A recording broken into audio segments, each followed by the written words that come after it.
Welcome to A Word from the Word for May 30th. Today's Bible reading, Luke chapter 23 verses 26 to 56. Today's key verse.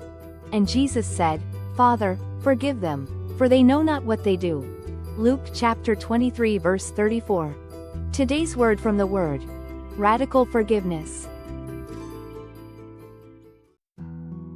Jesus never let his own suffering overshadow the needs of others. As he hung on the cross, his body broken and his strength fading, he looked beyond his pain to see the spiritual desperation around him. In an act of astonishing love, he prayed, not for his own relief, but for the forgiveness and relief of those who had betrayed and condemned him. His words from the cross, Father, forgive them, for they know not what they do, reveal the unfathomable grace of God, a mercy that extends even to those who mocked, tortured, and crucified his Son. Though innocent, Jesus endured brutal punishment at the hands of those he had come to save. Instead of condemning his executioners, he interceded for them, fulfilling Isaiah's prophecy. Yet he bore the sin of many and makes intercession for the transgressors. In his suffering, he showed the world what true forgiveness looks like. This radical forgiveness is not just a lesson for us, but a command. Forgiveness is never presented in Scripture as optional. It is a direct expectation for those who follow Christ.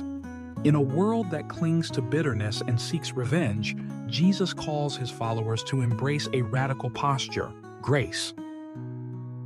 Forgiving someone who hasn't apologized or repented can feel unfair, almost as if we're letting them escape the consequences of their actions.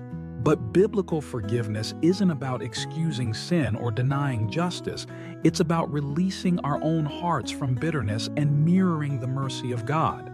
Corrie ten Boom, a survivor of Ravensbrück concentration camp, understood this truth in a deeply personal way.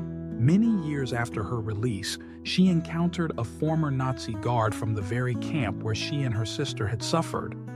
He asked for her forgiveness. The weight of her past pressed heavily upon her, but she prayed for strength, obeyed God's command, and extended mercy. Hesitantly, she reached out and took his hand. In that moment, she found herself able to say, I forgive you, brother, with all my heart. As she did, she felt the overwhelming love of God pour through her, bringing healing not only to herself, but to the man who had once been her oppressor. Are there wounds in your heart that remain unforgiven? Are there conflicts you have yet to release? Surrender them to God. Reconciliation may not always be possible, but the choice to forgive is always within reach. Just as Christ has freely forgiven us, so we are called to forgive others. May the Lord fill your heart with his selfless love, enabling you to prioritize others above yourself and to forgive as he has so graciously forgiven you.